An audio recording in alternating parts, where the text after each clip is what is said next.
একের পর এক বিয়ে, তালিকাভুক্ত ১৩ জন স্ত্রী থাকলেও অভিযোগ রয়েছে তার স্ত্রীর সংখ্যা প্রায় অর্ধশত। পাশাপাশি প্রতারণা ও বিদেশে পাঠানোর নামে অর্থ আত্মসাতের অভিযোগও রয়েছে জামালপুরের জাহিদুল ইসলাম মিন্টুর বিরুদ্ধে।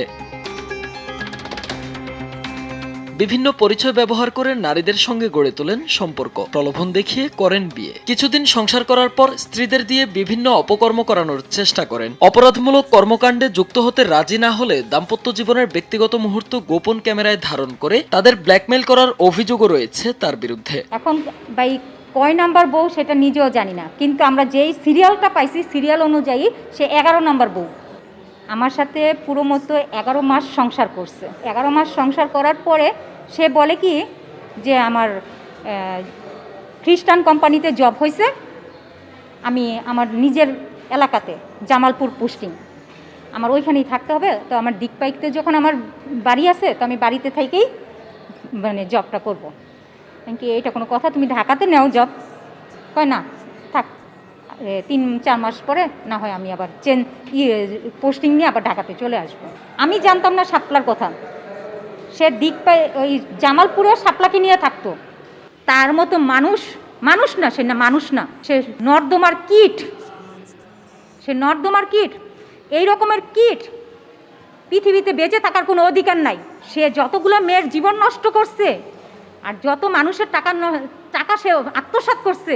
আমার আগে যে মেয়ে, আগে যেই আপুটা আছে, উনিও মামলা করছে, ওনার মামলার ওয়ারেন্টও আছে, ওনার মামলার সাজাপ্রাপ্ত আসামিও সে। বিয়ের পরে আমি তার সাথে 1 বছর সংসার করি। 1 বছর সংসার অবস্থায় আমি তার বিভিন্ন এই পাসপোর্টের বিষয়গুলো, তারপরে এই যে নারী লোভী যে সে, এই বিষয়গুলো আস্তে আস্তে জানতে পারি।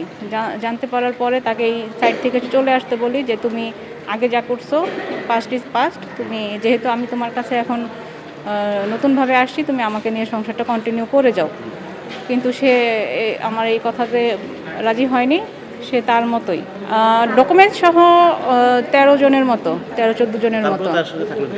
না, তারপরে তো তার সাথে থাকা হয়নি। তারপরে তো সে আমাকে, যখন তার সম্পর্কে জানতে পারি তখন সেই আমাকে সেপারেট করে দিছে। মানে তার সম্পর্কে যখন সে জানতে পারবে, যে জানতে পারবে সে সেখান থেকে সে কেটে চলে যাবে। আমাকে সে বিয়ের সময় বলেছিল যে সে 2012-13 থেকে দেশের বাহিরে নরওয়েতে থাকে। 13-14 বছর পরে সে দেশে আসছে বিয়ে করার জন্য। এভাবে কথাবার্তা ফাইনাল হয়। আমার বাবাও তার প্রতি আকর্ষণ হয়ে যায়, ভালো ছেলে, হাতছাড়া করতে চায়নি। তারপরে সে ঢাকায় তার ফ্ল্যাটের কথা জানায় যে তার ঢাকায় নিজস্ব ফ্ল্যাট আছে। তো সেই ফ্ল্যাটের ইনফরমেশনগুলো আমরা পরবর্তীতে ভুল জানতে পেরেছি। সেই ফ্ল্যাটের কাগজও আমার কাছে আছে। অতীতের কথা জানার মতো সে অপশন সে আমাদেরকে দেয়নি। আমরা তার এলাকায় খোঁজ নিতে চাই, কিন্তু সে বলে যে আমরা তো এলাকায় থাকি নাই, শুরু থেকে জন্ম থেকেই দেশের ঢাকায় বড় হয়েছে, আমাদেরকে এলাকার কেউ চিনে না, এলাকায় ওইভাবে আত্মীয় স্বজনও নাই। আমার ওয়ারেন্টে গ্রেপ্তার হয়নি, সে তো এলাকায় যায় না। পুলিশকে যখন জানাই তখন বলল যে আপনি কোথায় আছে খুঁজে দেন, আমরা সেখানে যেয়ে অ্যারেস্ট করব। এর আগে এক নারীর সঙ্গে অনৈতিক কাজে লিপ্ত থাকা অবস্থায় তাকে হাতে নাতে আটক করে স্থানীয়রা। এছাড়া দেশের বিভিন্ন অঞ্চলের মানুষের কাছ থেকে বিদেশে পাঠানোর নামে মোটা অঙ্কের অর্থ হাতিয়ে নিতেন তিনি। সর্বশেষ প্রতারণার শিকার এক স্ত্রী মাহবুবার কাছে 10টি পাসপোর্ট রেখে টাকা নিয়ে পালিয়ে যান জাহিদ। পাসপোর্টের মালিকরা দীর্ঘদিন ধরে নিজেদের নথিপত্র ফেরত পাওয়ার জন্য তার পিছু ঘুরছিলেন বলে দাবি করেন। টাকা ও পাসপোর্ট ফেরত চাইলে ভুক্তভোগীদের গালিগালাজ ও হুমকি দিতেন তিনি।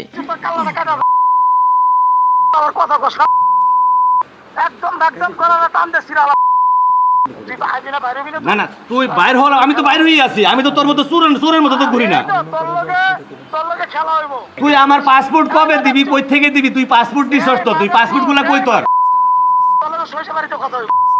তুই সরিষাবাড়ি, তুই তো মেলা দিন ধরে যাইতে চাস।